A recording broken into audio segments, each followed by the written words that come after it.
Last night I finished rereading All the Pretty Horses by Cormac McCarthy. And then it put me in the mindset to rewatch Paris, Texas by Wim Wenders. McCarthy's novel, I think, is a perfect novel. And Paris, Texas, a perfect movie. And I began to think of a comic book issue that also was perfection.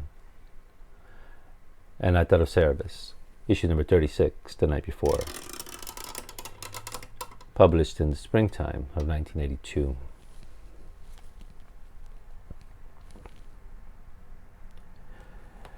In the issue, Jaka and Cerebus meet from the first time they met, when Jaka was a dancer at a tavern. She's come to see him.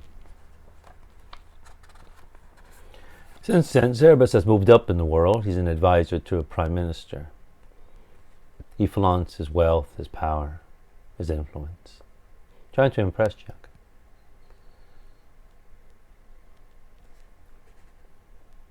The reader understands Jaka's character, something Cerebus does not.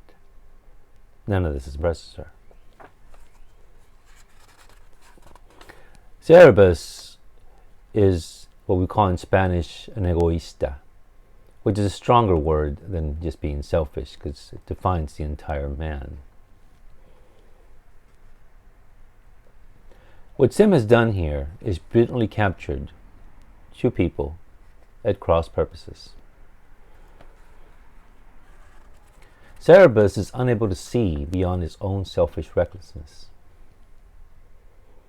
living in a world where he thinks everyone acts for personal gain, access to, or power itself. He misunderstands everything Jaka says, including why she's there and how she used up her life savings. Jaka's there because she loves Cerebus, and she thought he loved her. When she reminds him of his promise when they met,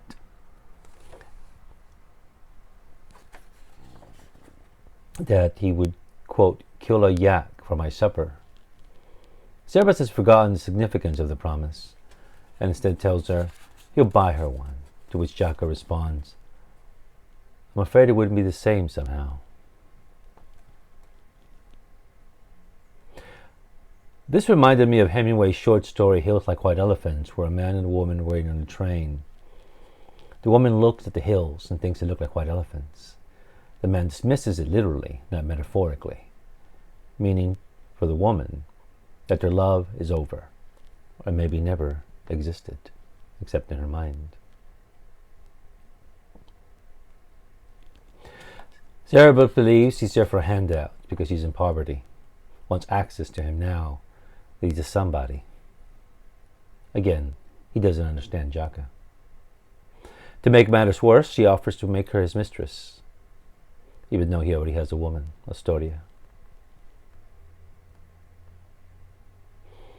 and offers her money. It is degrading, insulting to Jaka, who is visibly hurt, and yet retains her dignity throughout. It's evident that she loves Cerebus, which is why she came to see him in the first place. She lost her money, according to him, in some kind of bad investment, some kind of swindle. He then learned the truth, why she's there, and what she used her money for. She tells him she has to leave. He doesn't want her to. He offers her money, and she says, I've taken care of myself since I was 12. I'll manage. Again, she retains her composure, her dignity. He won't accept money. No, as a matter of fact, I want to give you something. This is what she brought him. It's in that package next to you. I'll leave it to you to decide whether or not it was a bad investment.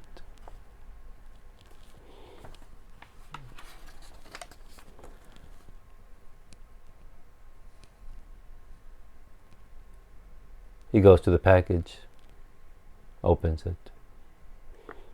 She used her life savings to retrieve and purchase a sword which he had lost. And lost forever.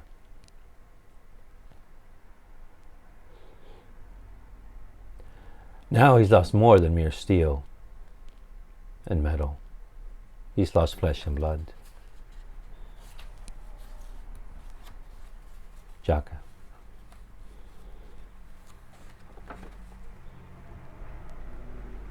The Night Before, issue 36. Cerebus. A perfect comic, if there ever was one.